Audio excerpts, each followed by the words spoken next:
Welcome to our channel. ఈరోజు మనము జొన్న పిండితోటి ఎప్పుడూ జొన్న రొట్టెలు, జొన్న దోసలే కాకుండా ఇలా ఒకసారి మురుకులను చేసి చూడండి.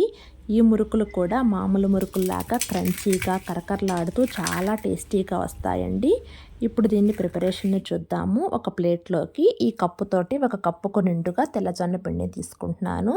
ఈ జొన్న పిండి అనేది ఇంట్లోనే జొన్నలు తెచ్చుకొని కడిగి ఆరబెట్టి పట్టించుకున్న పిండి అండి. ఈ పిండిని ఒక్కసారి కనుక మనం జల్లించుకొని తీసుకుంటే మెత్తటి పిండితోటి మనము మురుకులు చేసుకోవచ్చు. ఇలా జొన్న పిండిని జల్లించి పెట్టుకున్న తర్వాత ఒక కప్పు తెల్ల జొన్న పిండి తీసుకున్నాం కదా, దీనిలోకి ఇక్కడ నేను కరకరలాడుతూ రావటానికి హాఫ్ కప్పు వరకు బియ్యం పిండిని తీసుకుంటున్నాను. ఈ బియ్యం పిండిని కూడా జల్లించుకుందాము. ఈ బియ్యం పిండిలో నేను 2 స్పూన్స్ వరకు పుట్నాల పొడిని తీసుకుంటున్నానండి. ఈ పుట్నాల పొడి వేయటం వల్ల మనకు మురుకులు అనేవి టేస్టీగా వస్తాయి.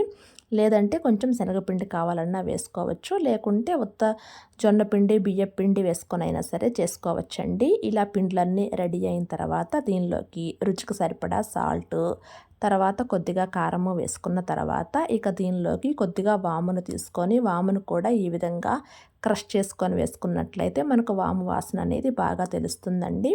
ఇక నేను ఇందులో ఏమీ యాడ్ చేయటం లేదు. మీకు కావాలనుకుంటే కొంచెం నువ్వులైనా సరే యాడ్ చేసుకోవచ్చు. మనకు వాము ఫ్లేవరే తెలియాలి అనుకుంటే సింపుల్గా ఈ 3 వేసుకొని అయినా సరే చేసుకోవచ్చండి.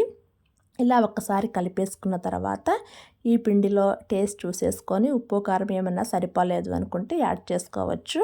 ఇక్కడ నాకు సాల్ట్ కొంచెం సరిపోలేదండి, అందుకని సాల్ట్ను కూడా వేసేసుకున్న తర్వాత ఇక్కడ మనకు మురుకులు కొంచెం గుల్లగా రావాలి అనుకుంటే కొద్దిగా వెన్నను వేయాలి. మరీ ఎక్కువ వేయొద్దండి, ఎక్కువ వేసినట్లయితే మనకు ఆయిల్ పీకుతుంది. ఇలా మీ దగ్గర వెన్న లేదు అనుకుంటే కొద్దిగా ఆయిల్ని వేడి చేసైనా సరే వేసుకోండి. ఇక మనకు జొన్న పిండి కాబట్టి పిండిని మనము వేడి నీళ్ళతోటే కలుపుకోవాలండి. అప్పుడే మనకు ఈ మురుకులు అనేవి టేస్టీగా వస్తాయి.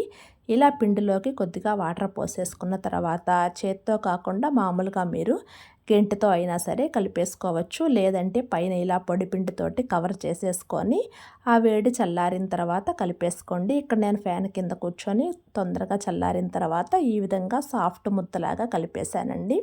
మరి జావగా కాకుండా ఈ విధంగా కలిపేసుకుంటే సరిపోతుంది. ఇక పిండి డ్రై అవ్వకుండా పైన ఒక క్లాత్తో కవర్ చేసేసి ఈ పిండిని పక్కన పెట్టేసుకుందాము. ఇక స్టవ్ మీద డీప్ ఫ్రైకి ఆయిల్ పెట్టేసుకొని ఇక్కడ నేను ఈ సైజు ఉన్న ప్లేట్ని తీసుకున్నానండి. ఇక ఆ మురుకుల పావులోకి కూడా పిండి మనకు అంటుకోకుండా రావటానికి కొద్దిగా నూనెను పూసేసుకొని పిండిని కొంచెం తీసుకొని ఇంకొకసారి బాగా ప్రెస్ చేసేసుకొని ఆ పిండిని ఈ మురుకుల పావులోకి వేసుకొని ఇక రెడీగా పెట్టేసుకుందాము. ఇక మనకి ఆయిల్ హీట్ అయిన తర్వాత ఈ మురుకుల్ని మనం డైరెక్ట్గా ఆయిల్లోనే వేసేస్తున్నాము. స్టవ్ను మాత్రం హై ఫ్లేమ్లోనే పెట్టేసుకొని ఈ మురుకులను కాల్చుకోండి. ఇక్కడ మనము పిండి తక్కువే తీసుకుంటున్నాం కాబట్టి ఇక్కడ నేను ఆయిల్ కూడా తక్కువే వేసేసుకొని ట్రిప్కి కొంచెం కొంచెం వేసుకుంటూ ఫ్రై చేసుకోవచ్చు. ఇంకొంచెం పెద్ద హోల్స్ ఉన్నటువంటి చక్రాలు తీసుకున్నట్లయితే పేపర్ మీదే వేసేసుకొని దాన్ని ఇలా ఆయిల్లో వేసుకొని డీప్ ఫ్రై చేసుకోవచ్చు. ఇలా ఉన్న పిండి అంతా ఈ విధంగా కనుక స్నాక్స్ లాగా చేసేసుకుంటే పిల్లలకు ఈవినింగ్ స్నాక్గా హ్యాపీగా తినిపించేసేయచ్చండి. ఎంతో టేస్టీగా ఉండేటువంటి ఈ జొన్న మురుకులు షుగర్ ఉన్న వాళ్ళు కూడా హ్యాపీగా తినేసేయచ్చు. తప్పకుండా ఈ జొన్న మురుకులను ట్రై చేసి చూడండి.